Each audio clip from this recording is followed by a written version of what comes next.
السلام عليكم ورحمة الله وبركاته. بسم الله الرحمن الرحيم. الحمد لله الذي هدانا لهذا وما كنا لنهتدي لولا أن هدانا الله، حمدا كثيرا طيبا مباركا فيه. الحمد لله عدد خلقه ورضا نفسه وزنة عرشه ومداد كلماته. اللهم صل وسلم على عبدك ونورك سيد المرسلين، شفيع المذنبين، إمام المتقين، سندنا محمد النبي الأمي الأمين، وعلى آله وأصحابه وأنصاره وأتباعه أجمعين. لا أسألكم عليه أجرا، إن أجري إلا على رب العالمين. اللهم وفقني لبيان ما يحتاج الحاضرون إليه وما يصلح أحوالهم. إلهي أنت مقصودنا ورضاك مطلوبنا، فأعطنا كلنا محبتك ومعرفتك.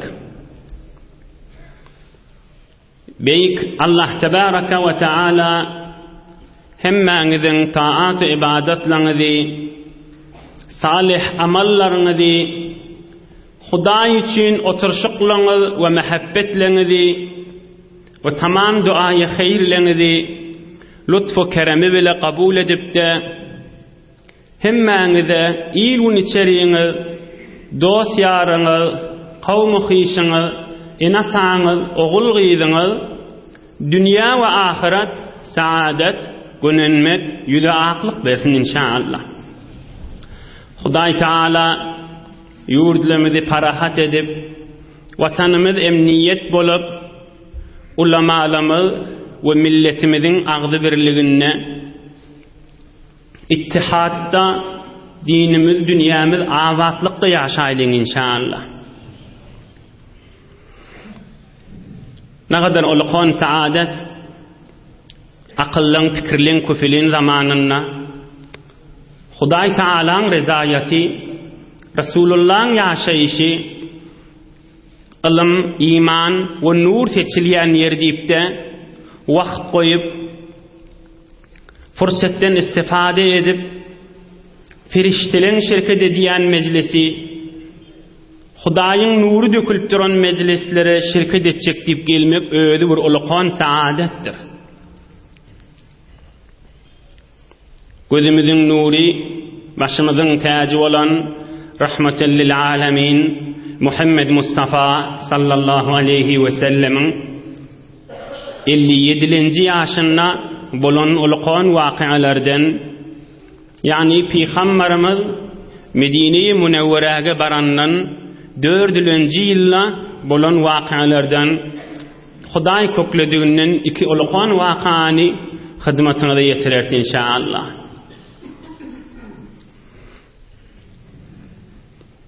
Peygamberimiz 57. yaşında ihsas ediptir dövrün ve hey namalar da geliyenmiştik Siryani diline, yani Yahudilan diline, Arap diline değil. Aham Peygamberimizin sahabalarının içinde Siryani dili bilen bir mütercim yokmuş. Ey cavan dost, navcavan dost, ulul paryan dost, mümin, Müslüman, hocette kuluğun gir, havasın cemet.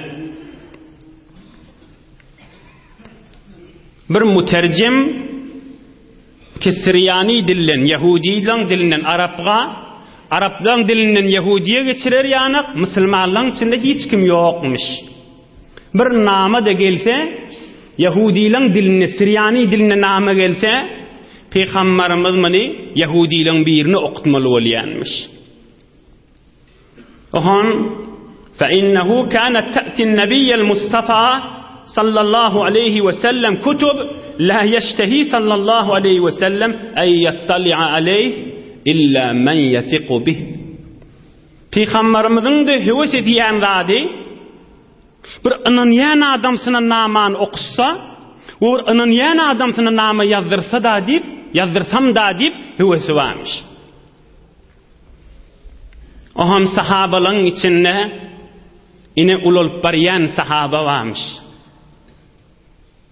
Yetimlikte ululan sahaba. İreli sahaba, Medineli sahaba. Peygamberimiz kadime Resulullah sallallahu aleyhi ve sellem el Medine'tel Munavvara ve ana ibnu 11 seneten. Kim? Hazreti Zeyd ibn Sabit radıyallahu anh. Hazreti Zeyd ibn Sabit. Hazreti Zeyd ibn Sabit aydiya Peygamberimiz Medine'yi Munavvara'ya gelinne men 11 yaşımdadım diye.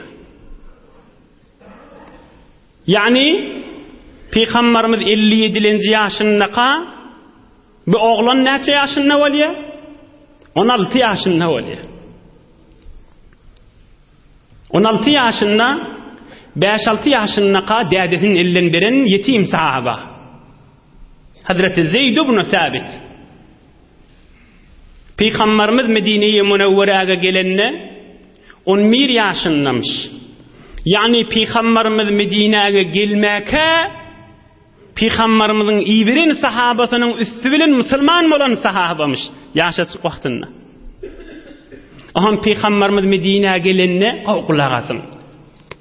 Şol yaşatık yetimci oğlanı 11 yaşındakini Peygamberimizin mübarek huzuruna getiripdirli. Hazreti Zeyd ibn Sabit.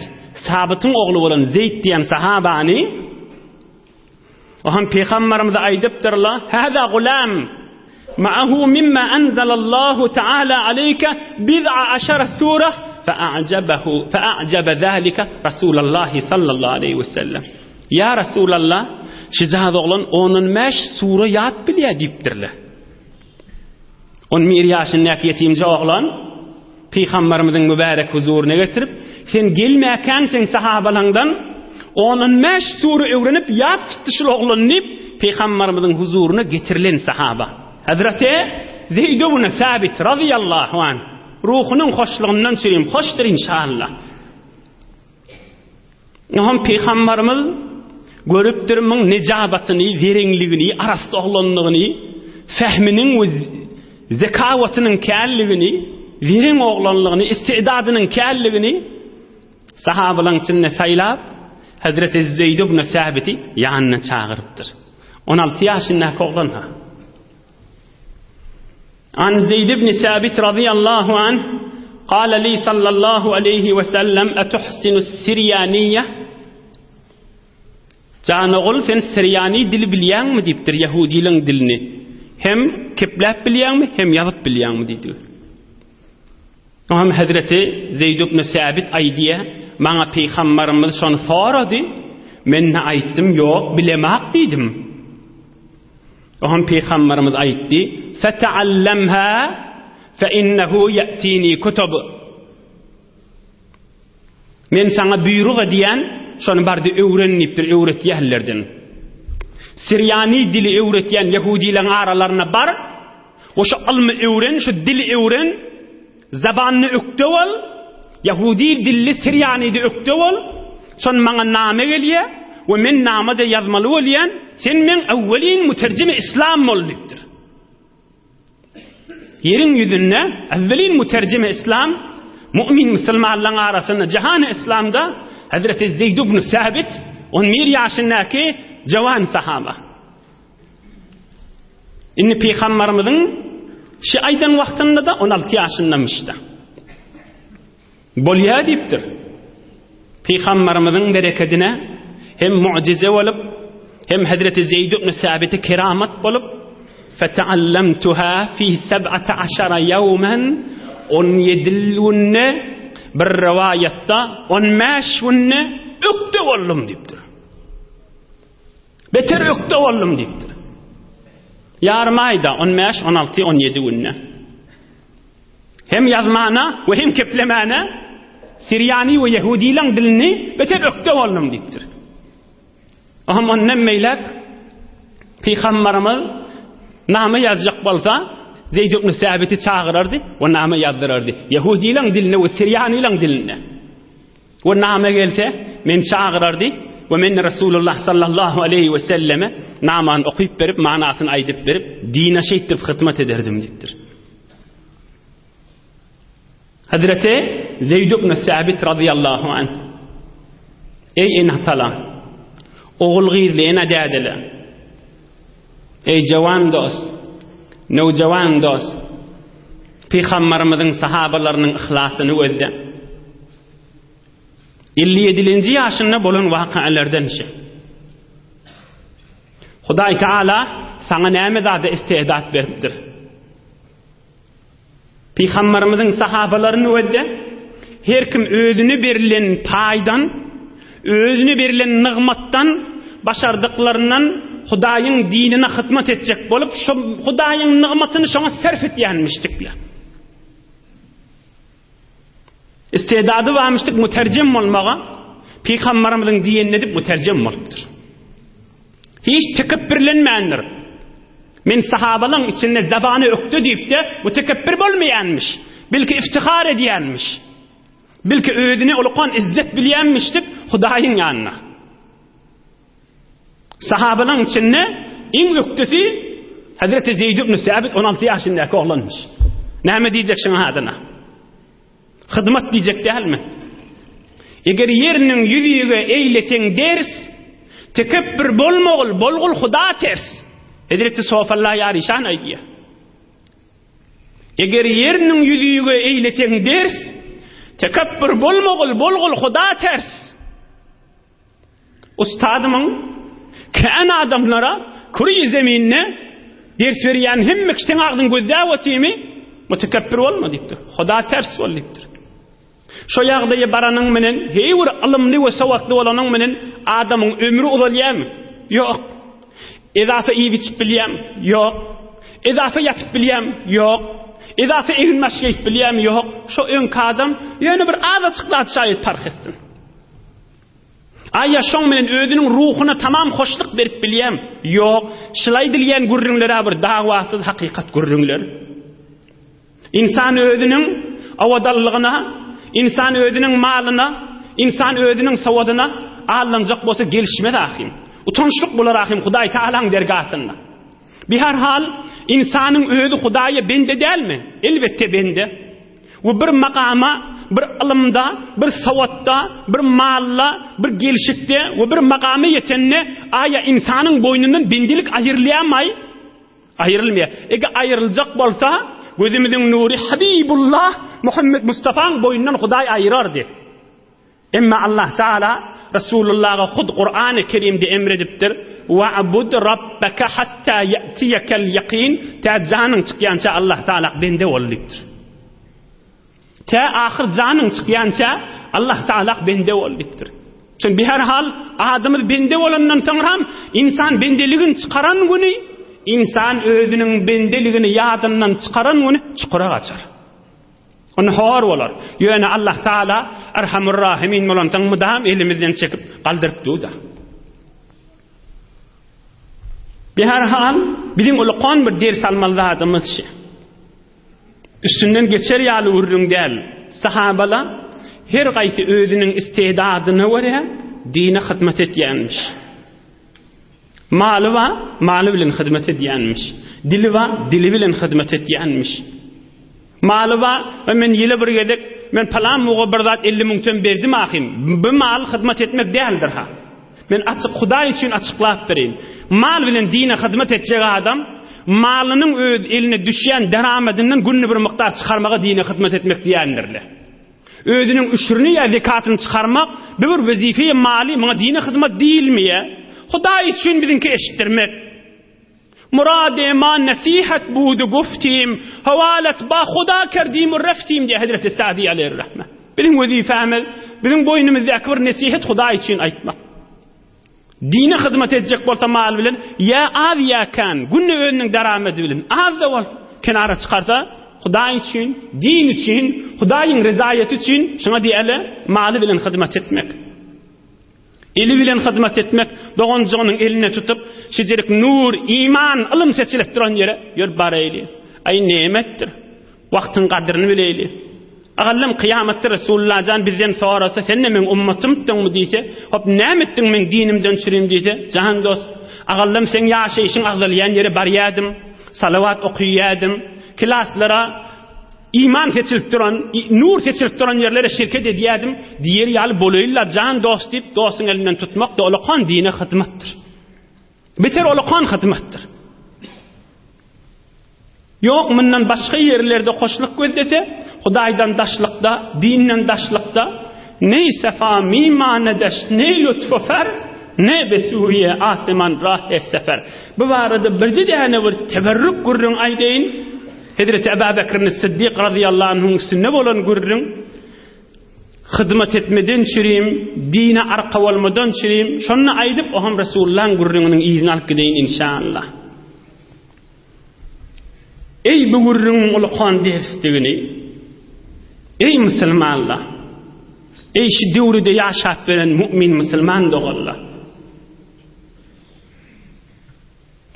كتب الصديق رضي الله عنه إلى عمرو يستنفره من الشام فقال له قد أحببت لك يا أبا عبد الله أن أفرغك ينقورنا Peygamberimiz Zeyd ibn Sabit'e öwrenipdir, baş üstüne diýipdir. Derrew öwrenipdir, 16-17 ýyllap ökde bolup dine hyzmat etipdir, min gurrun geçdi. Ay Peygamberimiz aýdypdyr, edipdir diýseň, bu gurruna gel. Hazrat Abu Bakr Siddiq radıyallahu anh hilafet wagtynda Peygamberimiz dünýeden geçenden soňra Şamda sahabalaryň birini şu tak vali farmanda edip iyi veripdir, hakim etip iyi veripdir. Her mantaka bir adam iyi vermeli bolýar da. Oham şoňa bir wagt geçenden soňra şoňa bir nama ýazdyr Abu Bekir Siddiq, gawqulagasyň. Ey Amr ibn al-As, men gawy berýän, seni şu tak näçe wagt boldy iyi verenime, inni seni şu tadan çykaryp bir başka ýaňa iyi veresim gelýär. Ýöne şu iyi berjek ýerim lima huwa hayrul laka fi hayatika we ma'adika. Ýöne inniki iyi berjek ýerim sen diniňe de gaw, dünýäňe de gawrak mukadiýanlypdyr. İlla an yakuna ma anta fihi huwa ahabbu ilayka. Maslahatlaşyp namy iyi berdiwa. Men seni şu tadan azletjek, çykarjak, seni başka ýeriň walisi hakime etjek. Beter höwesetýän bolsaňa galagy diýipdir. Ýöne mene şonu gowurýan diýipdir. Maslahatlaşyp namy beripdi. Ey Amr bir jogap beripdir. Ey bir taryhda bir sebit jogap beripdir. Ey musulman, bizden öwünçäk bir musulmanlar geçipdir, şejirik imanlaryna we dinine gaýym diýip, aslında şuna iftihar edip, elime taply wagt gidibermeli ha dünýä boýunça. Bil mümin musulmanlarda şejirik adamları geçipdir diýip, aslında begeni bermeli ha. Amr näme diýse gawy.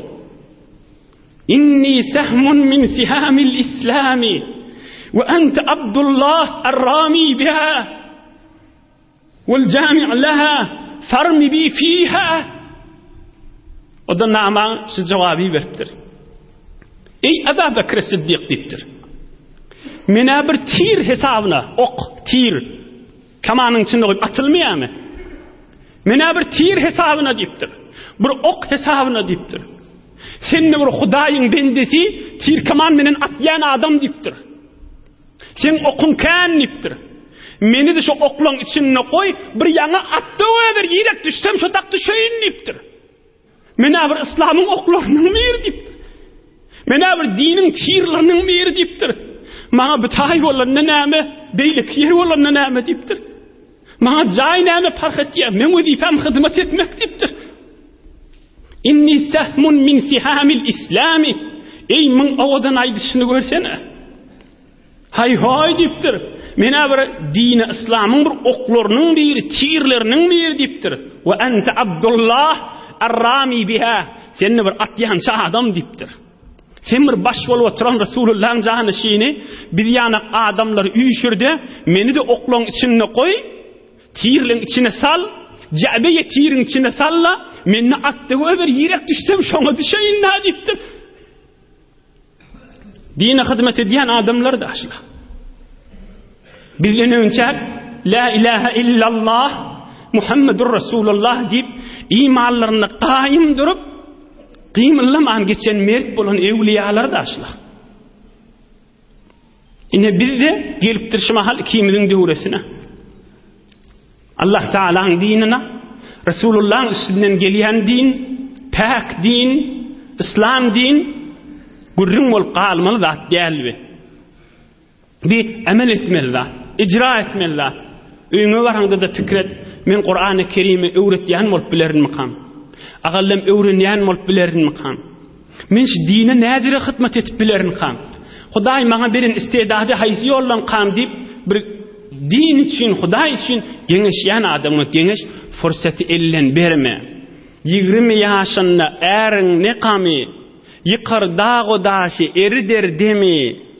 Ah bir gün öter yigitliğin mevsimi bendiliğe kuvvet esbab tapmaz senniye mahtumul işan.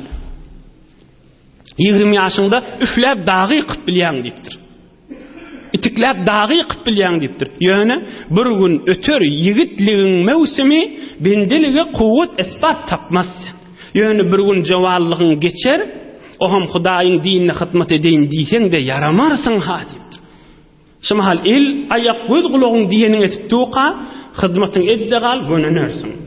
Geleyliň Resulullah janyň mübarek ýaşaýyşynyň ýylyna 57-nji ýaşda Hazreti Zeyd ibn Sabit heyf ki gurrunum Zeyd ibn Sabit'in gurrunun nedel yoksa o ben neden çürüyüm kärrek gurrunları aydardım wagt daralyp barýar. 16 ýaşynda afradu ummeti Zeyd ibn Sabit diýilen sahaba. Bir şunna aydaýyn, şu benden ruhunyň hoşlygyndan çürüýüm de bolsa. Ey jawan dost, ey peýgamberin aýdyp duran kefini wede Zeyd ibn Sabit'ten çürüýüm. Afradu ummeti Zeyd ibn Sabit. Bütün ummatımın içinde bir adam ayrılandan malı bölünýärda, mal bölmäge men ummatymda iň ökdi oglan Zeyd ibn Sabit. Hatta Abu Bekr, Ömer, Osman, Ali'den ökdeşir adam dipdirdi. Şonda Zeyd ibn Sabit näçe ýaşynda? 20 ýaşyndaky oglanna. Şonda näçe ýaşynda? 20 ýaşyndaky oglan. Yani Peygamberimiz ayrılanna Zeyd ibn Sabit 22 ýaşyndamışdy. Ey mollajan, ey qarijan, ey jawan dost, ey mümin, ey musulman, ey hacıdäde, ey bir din alımdan ýerde gelipbäs. Ey bir Allah'ın buyruğundan ýerde ýaşapbäs. Afradu ummeti Zeyd ibn Sabit hadisun sahih. Men ummatymda diýipdir. Yani Peygamberimizden soňram ta kıyamata çeli iň ökdi oglan, iň ökdi musulman Zeyd ibn Sabit diýipdir. Bir adam dünýeden geçende malyn bölmäni ökdi diýipdir. Bütün sahabalardan, bütün musulmanlardan ökdi diýipdir. Näçe ýaşynda? 20 ýaşynda. Ýa-ni muterjem bolan sahabada. Belki bila gurrun bolup geçmäni galplarda oturup eserin versin Hudaý Taala. Geleyliň mübarek Resulullah janyň ýaşaýyşynyň ýylyna 57-nji ýaşda we bir tofar rivayatda 58-nji ýaşynda diýen ulamalarda gatkan Gazwete Benil Mustaliq bir jeng meýdany bolupdyr. Ona tarih kitaplarda Gazwatul Aajib diýýär. Bitir geng kän bolan bir jeng. Geng wakalar kän bolupdyr içinde. Şuň kuwrunde de beter bir geng wakalar bolupdyr. İnşallah Hudaý köklüdüğünden dersleri bilen hyzmatyňyza ýetirerin. Eger derslerine wagt bolmasa da inniki hefte inşallah Hudaý köklüse aýdar inşallah. İnnehu sallallahu aleyhi ve sellem belagahu enne seyyid benil Mustaliq cema'a. Peygamberimize haber gelipdir. Peygamberimiz 57-nji ýaşynda Benil Mustaliq diýen taýfa öz adamlaryny üýşürýe Medine-i Munawwaraga dofulup hamle edmeden çürüyüm. İslam ve Müslümanları yokuş görüp. Ohum Peygamberimize bir haber gelipdir. Medine bilen Mekke arasından odal Müslüman bolan sahaba Marda yaşayan Türkmenistan'ın Mardına gelip şu mahalle mübarek makbarası Marda şol sahaba. Kim? Hazreti Burayde radıyallahu anh. Buraydetul Eslemi. Şu sahabani iyi veriptir. Barda haber alşalardan niptir. Şol qoşun üyüşürüp veren, qoşun yığnayan adamlardan barda haber al, ne formuş olan gürrünler deyiptir. Hazreti Burayde radıyallahu anh aydıptır. Ya Resulallah, bana icazı mı deyiptir? Şolun gürrünlerini bir verenlik bilen giyirşayin mi deyiptir? Bir hile bilen, bir yol bilen. Mahtumul İşan aydiyandır. Hile hem batırlıktır yerine onu başarmağı kişi gerektir diye. Hile hem batırlıktır yerine onu başarmağı kişi gerektir. Ya Resulullah bir hile bilen şolun içine girayım mı deyiptir? Girağa icazı deyiptir Peygamberimiz. Oham Hazreti Burayde yuvaşastan çemarap şol kafirlığın qoşununa varıptır. Oham bundan soraptırlar. Menir racul kim bolyan deyiptirler. Onu ola aydıptır. Menne bir adam Araplan biri bir yerden geldim deyiptir. Size qoşulmağa deyiptir. O qoşulmağını getirdi. Zahir gaziben şolun içine gelivoti. Doğru'nun yöne tarafın fikrini aylamalla. Qoşulmağını geldim deyiptir. Yöne men kavmim tayfam diken men diyenim etçekli gözleşip tuğla deyiptir. Oham ol kafirle fikir ediptir. Ha bulara gelip qoşulup Müslümanlar bilen uruşmadan çürüyüm men kavmi vahım qadip. Olar beğeniptir. Onu sen tayfan olta kavmim olta şimahal getirağan deyiptir. Hazreti Burayda aydıptır. Onu gözleşi verin men basımlıkta kan adam bilen gelecektirin deyiptir. Kan adam diyani inni Peygamberimiz ve sahabeler bilen deydi. Olar da bolya evlinme basımrak gitti gel getir kavmingde deyiptirler. Oham Hazreti Burayda radıyallahu anh Peygamberimizin yanına gelip haber veriptir. Olara men şey deydim, şimahal fırsat deyiptir. Peygamberimiz aleyhissalatu vesselam de sahabalarına basımlıktan aydıp evlenmeni uğraylayın deyiptir. Sahabalar bilen kan sahabalar uyuşurup uğraptır. Emma necis olan, la'in olan, betbaxt olan İbn Selul münafık da bir neçe münafıklar bilen odulla neçe haber gurrunu geçendir. Bir neçe münafıklar bilen bula da qoşuluptırlar Peygamberimizin yanına. Aham Peygamberimiz şol tayfan yaqinlarına bir suv almış. Şu suda barip qonuptırlar. Sahabalar da düşüp jeng meydanına tayyar oluptırlar. Aham Peygamberimiz Hazreti Ömerul Faruk radıyallahu anh aytıptır. Şolara qiyğir birce kep aysanız jeng savulşiya sizin canınız malınızda haber atacak yok. La ilahe illallah diyamalı deyiptir. Ama olar yok bir etcek değerliktir. Sahabalarda ey urekan Peygamberimiz önçek o katın tir atıverin keman bilen nittir. İki kavm kafir Müslüman sep tutuşup atışıptırlar. Aham Peygamberimiz emrediptir sahabalarına ok yayınız koydan birden bir adam yanıp bollan üçten dofulun deyiptir. Elinden rahat gelecek değil zayıf kavm bular deyiptir. Aham sahabalar birden dofulup olan içinde birini vermeni esir edip bir 10 nefer dağda şu kafirlerden öldürülüptür şolan içinde. Tamam esir etiptirler. Aham şu taada suğun maşinne jeng molli basımlıktan da savulli Müslümanların peydasına olup emma şu suğun maşinne vur uluqan vaqı'a oluptur. Suğun maşinna Mekke'den maran sahabalara nehme deyiliye? Muhacirin deyiliye. Medineli sahabalara da Ansari deyiliye. Mekke'den maran sahabalan biri Medineli sahabalan birini bir zata qahar edip anırraqtur diyen yahal edip onu vuruptur. Onda bir yeri qanattır. Qav qulağasın. Ağzalılık zamanına bir qav eşitmeli vururun emezşi. Kefin iyidinne gelip onu bulacak bolup beren adamın eşitmeli görürüňşi. Kefin ilinde gezmeýän musulmanlaryň agdy birligini gowurýan adamyň da bilmeli görürüňlerşi. Onu bunu kepletip de arasında oturup yürüp yan yanak bolup arasında durup lezzet alýan adamyň ders almaly görürüňlerşi. Oham onu vuranna ol Medineli sahabaň bir ýere qahanapdyr. Oham Medineli sahabaň agzyny gelapdyr da. Ya lal ansar. Ey Medineli, Mekkeliler vurdu diýipdir. Agzalyk başlajak bolupdyr. Şikif aýtmalarmış da, biderek kepde, ey musulmanlar diýmeli, hemmesini deň aýtmalar. Öz kavmini, öz tayfasyny, öz guruhuny çağırıpdyr. Şaý biderek zatdan. Ya lal ansar, ey Medineli ýetiňmen dadyma diýipdir. Oham Medineli bähersin wezdihanna ol Mekkeli sahabada ya lal muhajirin diýipdir. Bir iştibalyk bolupdyr. Ey Mekkeli ýetiňmen dadyma diýipdir. فسمع ذلك رسول الله صلى الله عليه وسلم فقال ما بال دعوى الجاهلية Peygamberimiz eştaqana yortip gelipdir. Hey bir ol kafirliň gurrunlerdir bijirip öz taýfasyny çağırıp urşa çağırmak bu gurrun näme diýipdir. Musulmanyň içinde, imanyň içinde her kim öz taýfasyny çağırıp öz kawmyny çağırıp oham sahabalaryň bir aýdypdyr.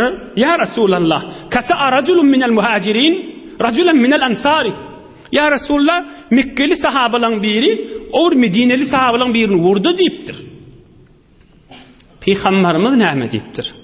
Da'uha fa innaha muntina. Oy şu vurruňy diýipdir, beter porsu vurruňy diýipdir. Da'uha fa innaha muntina. Anqiyaş vurruň diýipdir. Porsu vurruňy diýipdir. Nejis vurruňy diýipdir. Yatyryň vurruňy diýipdir. Oy qalsyn şu vurruňy diýipdir. Ol qon fitne bolup barýa, agzalylyk bolup barýa diýipdir. Oham ol İbn Selul münafık bitadı keyif edipdir. Nejis adam keyif edipdir. Odalla gurrunlar geçendir İbn Selul'un. Jymgada mudam turup ay bu Muhammed'in qadrini bilin diýip yalandan kepleýän adam aleyhissalatu vesselam. İçinde de düýüp Hudaýa inanmaýanmışdyk. Allah'a Muhammed Resulullah inanmaýanmışdyk. Münafık diýerleri daşyndan inanýan niye, içinden inanana. Oham ol keyif edip beýirrek baryp Medinelileri oğrunça bir neçesini daşyny düşüripdir. Qawqulagatyň okuýaýyn. Awaqat fa'aluha. Ey şu Mekkeli sizin biriňiziň aýagyna vurdumy diýipdir. Ol Peygamberimiň aýdan kefin gulagyna qa. Oýun şu gurruň, forsu gurruň diýdi Rasulullah jan. Oň menen işi ýok ha. Awaqat fa'aluha. Şundan vurdumy şu diýipdir. Ýene gyzyryp başlap ötýär. Ýygyň ulasyn. Nafaruna fi biladina. Nafaruna fi biladina. Ay onu yurduňyzda oturtdyňyz da olar diýipdir. Medinäge getirdiňiz, inni sana şip bäda olar diýipdir. Medineliler gyzdyrypdyha. Ama wallah la in raja'na ila al-madinati la yukhrijanna al-a'azz minha al-adall. Allah bilen anditşän diýipdir. Şolar gyzdyrypdyha. Medine barsak bolýa diýipdir. Men ýal aziz, zelil bolan Muhammed inni qawwas medinesi boldy diýipdir. Nauzu billah. Inni medinesi boldy bolar diýip Medineli sahabalary gyzdyrypdyda. O ham aýdypdyr. Hada ma fa'altum bi anfusikum. Özüňiz etdiňiz men diýipdir. Yurduňyzda gelip oturtdyňyz, malyňyz berdiňiz. O ham Muhammedin öwrüne durup özüňiz öldürdiňiz, oglaňyz ýetim dul goýduňyz, Allahyňyz mı haqqyňyz diýip şi ýagdaýda Medineliler gyzdyrypdyda. İmanlı adam edermiş iş. Müslüman adam edermiş işi. Ol Hudaýyň ýanyna bigat derece tapdyňyz. Allah Taala'nın ýanyna serbulent bolluňyz. Hudaýyň ýanyna nagat sizden çürem hoş bolup aýa diýinderdi. Habibullahny hoş etdiňiz. Resulullah men sizden niýe aýdypdyr. Kıyamatda da Medineden turjak diýipdir. Bu zatlar ýatlaryna salana qaýalym. فَلَا تُنْفِقُوا عَلَيْهِمْ حَتَّى يَنْفَضُّوا. İnni demmeýler, ey Medineliler, şolara pul vermeň, mal vermeň, goý ýok bolsunlar, sille çossunlar ýok bolsunlar diýipdir. Nauzu billah. Zat bermeýän dipdir. Aham sahabalar içinde bir jawanca, belki no jawan ýaşaçyk oglanmamış. Ol bu gürrüňleri eşitip ýortyp bir agasyna aýdypdyr. O Medinelilere şey dipdir. Sa'd ibn Ubadah Medineli bir gaw sahaba, mert bolan sahaba şoňa aýtdyr. Medineli sahabalar üýsüp şu munafiq gürrüň aýdyp otydy dipdir. Şolary gyzdyryp biderek zat aýdyp otydy dipdir. Aham o da bar peygamberimize eşitdiripdir. Fakariha sallallahu aleyhi ve sellem zalika ve tagayyara wajhuhul mubarak. Peygamberimizin mübarek rengi ütkä beripdir. Heýwer narahat bolupdyr. Aham peygamberimiz ýanky ýaşaç oglany çagyrypdyr. Oňa adyna Zeyd ibn Arqam diýýärler. Näme eşitdiň sen dipdir? İbn Selul'dan.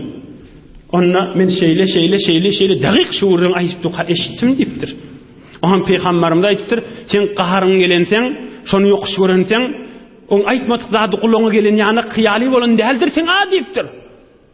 Ýok ya Rasulullah, andy çyan eşitdim şonu dipdir. Aham peygamberimiz aýdypdyr, la'allahu akhta as-sam'uka. Eşitenne bolsaň ýalňyş sen eşitdenlersiň dipdir. Ýene gürrüň ýatyrjak bolup peygamberimiz şey dipdir. La'allahu akhta as-sam'uka. Ýalňyş eşitdenlersiň dipdir. Aham ýanky ýaşaçyk oglan aýdýar Zeyd ibn Arqam. Fakat ölmedim narahat bolup. Men aýdan kefim Rasulullah'ın ýanyna yalan hesap boldy diýär. Aham Hazreti Ömer aýdypdyr, "Ya Rasulullah, çyn bolamyň şu munafigyň kellesini keseýin, maňa ijazat ber" diýipdir. Onna ýok diýipdir, zat diýme diýipdir peygamberimiz. Onna Medineli sahabalaryň birine Muhammed ibn Muslime we jawan sahaba aýt şoňa diýipdir. Ya geçen hepde gurrüňe geçenler Ubbad ibn Bişir diýen qari jawan sahaba, ya şoňa aýt kellesini kesin, ha şu munafigyň diýipdir. Peygamberimiz aýtdyr, ýok diýipdir. On etsek diýipdir, dünýä boýunça gurrüň öderli Muhammed öz sahabasyny öldürip bädip diýipdir. Hudaý maňa onu öldürmelik emir edenak diýipdir. Munafyklar dünýä boýunça hemme kiş gurrüň eder, onu öz sahabalaryny öldürip bädip gurrüň bolar da diýipdir. Zat degmäň diýipdir. Walakin azzin bir-rahil. Hawasyna därde bolsa. Walakin azzin bir-rahil. Peygamberimiz aýdypdyr. Ey Ömer diýipdir, adamlar aýt, ştada oturmanda bahmak uğraylyň diýipdir. Nähim bir uğralaryna buýrun ýaýrapdyr. Ol munafyk İbn Selul şizri bidirek kepleri aýdypdyr diýip, maňa baryp aýdypdyrlar munafyga, bar peygamberimize bar, bagşla diýip aýt. O da doga etsin, Hudaý sen günahyny geçsin diýip. Ol munafyk barjaga däl diýipdir. Şu aýdýan gurrunlem 28-nji para Sure-i Munafiqun, Sure-i Cum'an soňraky aýalarynyň manalary ýöne barýanna. Hud Qur'an-ı Kerim'in gurrunları haşa. Barjaga däl diýipdir. O men etmäni eltipdirle. Ay bir bagşla diýip bir zat diýip. Hudaý aýat diýeripdir. Ey Muhammed peýgamber, sen şu İbn Selul munafiga kol götürüp men Hudaýdan dileseň de şoň günahyny geçmeýän diýipdir Hudaý Taala. Nauzu billah. Hudaý saklasyn biýag deýlerden. Sawa'un aleyhi estağfarta lehu em lem testağfir lehu len yagfirallahu lehu.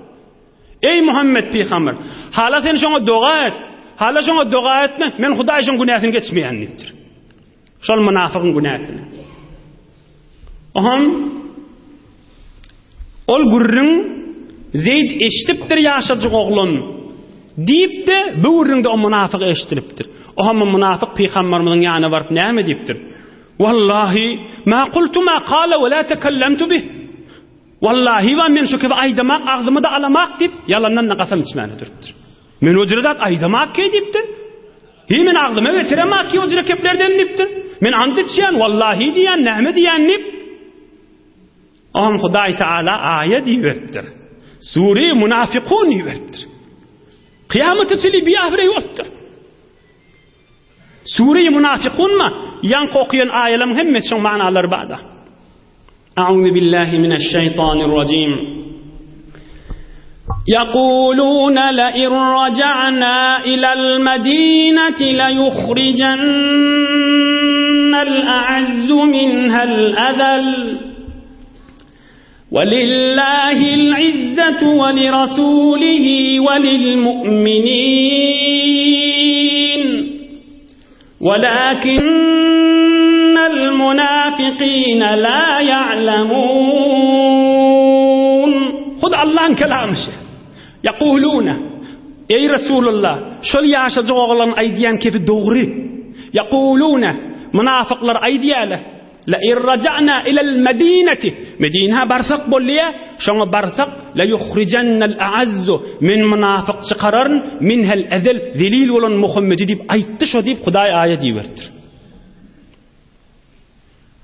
Huday Teala ayet diyiverdir. Çıkaracak deyip ayttı şo deyiptir. İzzet Huday için, Resulü için ve Müslümanlar için yöne münafıklar bilmeyeler deyiptir.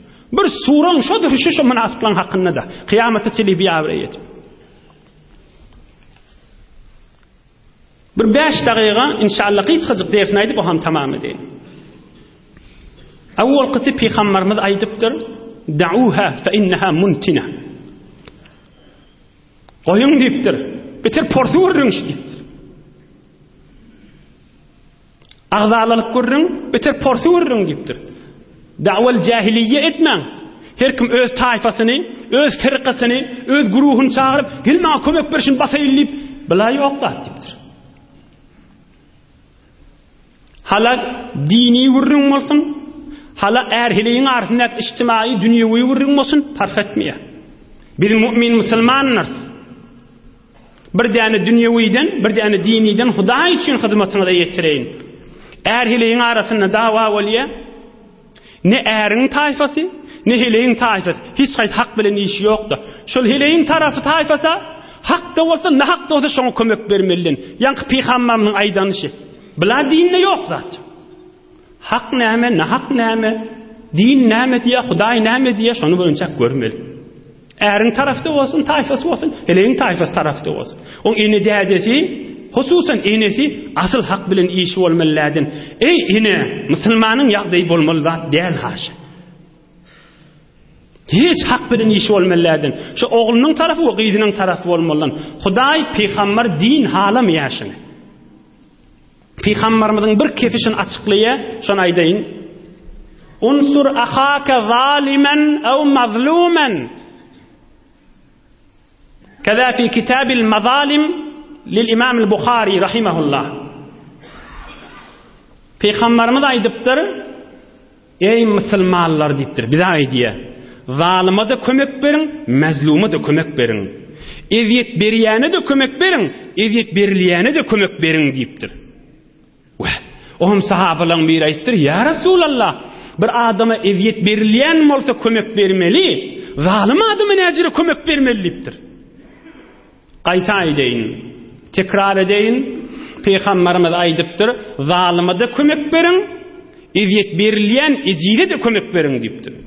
O hem sahabaların biri aydıptır. Hop mezlum adam, eziyet berilip duran adama kömek vermeli, zalime nem deyip kömek vermeli deyiptir.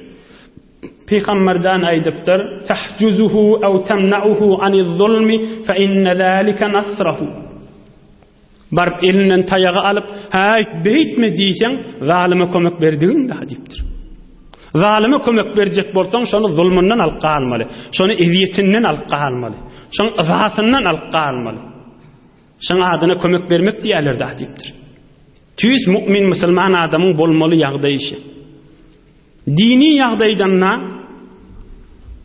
qavqulağasın. Şunu aydıp tamam edeyim. İnnen nebiyye sallallahu aleyhi ve sellem haraca ala ashabihi ve hum yetenazaun fil qadar. Ravahul İmam Ahmed senetli vurun. Bir vakt Peygamberimizin sahabaları takdir varada cidilleşip duranmıştıklar. Ay takdir beyle olya, takdir beyle olya. Bir kıyın meseleni ortağa oklap davalaşıp duranmıştıklar. Hâzâ yenzi'u âyeten ve hâzâ yenzi'u âyeten. Bir diyenmiştik, meğer Huday falan ayette falan da demeye mi diyenmiş. O bir diyenmiştik, onun ne mi falan ayet beyle demine mi deyip, bir ayet okuyan, bir ayet okuyan, bir ayet okuyan, bir ayet okuyan. Min Resulullah'dan eşitip duranmış. فقال بعضهم ألم يقل الله تعالى كذا وكذا وقال بعضهم ألم يقل الله تعالى كذا وكذا. Bir aytıptır, meger Hudaý şey diýmeýärmi falan surada diýipdir. O bir aytyptır, meger falan surada falan aýada beýle däme diýipdir. Şejre bolup durýar işte. Fesemi'a zalika Rasulullah faharaja. Rasulullah zan ýüzi dymdyl bolup çykypdyr. O hem aýtypdyr, bihada umirtum. Men size şeydin diýip pişmanly şey aýtdymmy diýipdir. Din şeydin diýip gelýärmi diýipdir. En tadribu kitaballahi taala ba'dahu bi ba'd. Sen bir ayet delil okuyup, o da onu yeňjek bolup, o da bir ayet okuyup, o da onu yeňjek bolup bir ayet okuyup, şeytirip ayetler bir-biriniň üstüne oklap durman men size emretdimmi diýipdir. Men size buyurdummy şunu diýipdir. İnnemâ zallatil umemu qablakum fi hâzâ. Öňkü ummatda ağlaşallyk şuň üstüne diýipdir. Tevrat'tan o da delil getirýärdi, o da delil getirýärdi. O da delil getirýärdi, o da delil getirýärdi. Şeydip davalaşyp, jedilleşip helak bolýarlar diýipdir. Öňkü ummatyň ağlaşallyga şuň üstüne diýipdir. Her gaýsy bilensirip, her gaýsy men bilýänip, aýat okuyup, o da aýat okuyup, o da aýat okuyup şeýitdiler diýipdir. İnnekum lastum mimma hahuna fi şey. Şile diýän işiňiz bilen Hudaýyň ýanyna sogap bamka diýamaň diýipdir. Unzuru allazi umirtum bih fa'malu bih wallazi nuhitum anhu fantahu rawahu al-imam Ahmad. Hudaýyň buyrugyny edin, etmediýenden kaçyň diýipdir. Tamam boldy da diýipdir. Hudaýyň aýatyny bir-biriniň üstüne oklap dawalaşmaň diýipdir. Rasulullah janyň senetli bolan ýagdaýlarda aşy. Agdy birlikden çyryym, musulman mehabbetli bolmadan çyryym. Bahana bolsa ulamaň arasyny, musulmanlaryň arasyny agdaly etjek bolup, bozjak bolup dargatýan adam gaty ders almandyr bu ýagdaýlarda. Öňkü ýagdaý munafigyň etip duran işini öde. Şundan şeýle boldymy şo? Näkdirip ben gowaýlyň, näme diýliň diýip fursatdan istifade etdi. Rasulullah aýdyp duran sözüni öde. Da'uha fa innaha muntina. Porsuwurun goýun şunu diýipdir. Porsuwurun diýipdir. Yoksa peygamberimiz näme dawa boldy? Getirip bereň. Hem kim vurdy? Näme diýip vurdy? Näme sen hak gorýan? Häzir on wagty dälipdir. Häzir on wagty dälipdir. Düşün ey musulman, düşün şu wurryňy. Yoksa hakyň peygamberimiz gözlejek ki, näme diýip vurýan sen nimel? Hemmesine sukut etmeli sahabalaryny. Näme diýip vurdyň diýmeli? Özüň bir diýdiňmi diýmeli? İzinden aýdypdyr. Azzin bir rahili, jarçek turayliň gideýliň şadan diýipdir. Täşi urun yatar ýalypdyr. Rasulullah'ın ummatyna beren terbiyeti biz ummat bolup haýyrlanyp bilsek gününmämiz şuň içinde. Hudaý Taala iman abyrydan aýyrmasyn inşallah. Hudaý Taala galplarymyzy we öýlemidi nur imandan aýyrmasyn. Hudaý Taala agdy birlik, ittihad, emniýetden aýyrmasyn jan Hudaý. Bir alhamd kul huvallah, Suriye, Falaq we Nas oşup okuyalım, ötürlüğün ruhuna bahşedip il gün vatanımıza dua edeceğiz inşallah. Okuyuver.